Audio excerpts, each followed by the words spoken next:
एक समय की बात है, किसी गांव में एक साधु रहता था। वह भगवान का बहुत बड़ा भक्त था और निरंतर एक पेड़ के नीचे बैठकर तपस्या किया करता था। उसका भगवान पर अटूट विश्वास था और गांव वाले भी उसकी इज्जत करते थे। एक बार गांव में बहुत भीषण बाढ़ आ गई। चारों तरफ पानी ही पानी दिखाई देने लगा।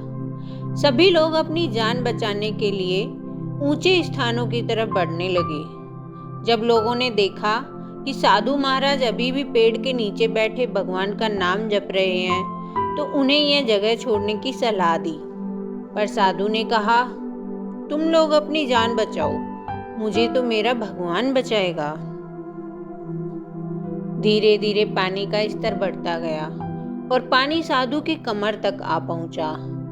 इतने समय में वहां एक नाव गुजरी।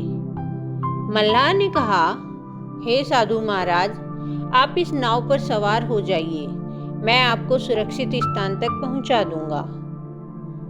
नहीं, मुझे तुम्हारी मदद की आवश्यकता नहीं है, मुझे तो मेरा भगवान बचाएगा, साधु ने उनको उत्तर दिया। नाव वाला चुपचाप वहां से चला गया। कुछ देर बाद बाढ़ और प्रचंड हो गई। साधु ने पेड़ पर चढ़ना उचित समझा और वहां बैठकर ईश्वर को याद करने लगा।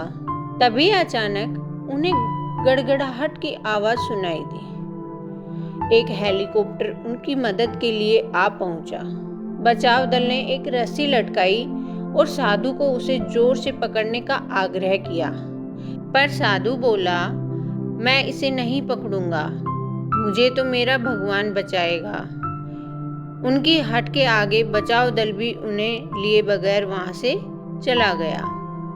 कुछ ही देर में पेड़ बाढ़ की धारा में बह गया और साधु की मृत्यु हो गई।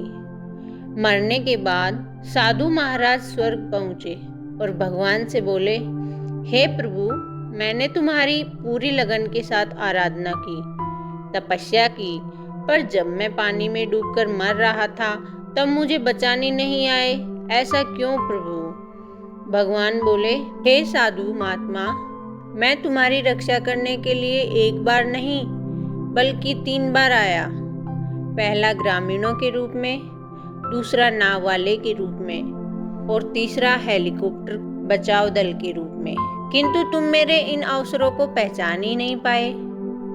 तो दोस्तों, यह थी आज की कहानी। कैसी लगी ज़रूर बताइए। अच्छी लगी हो तो लाइक करें और चैनल को सब्सक्राइब करना ना भूलें। धन्यवाद दोस्तों।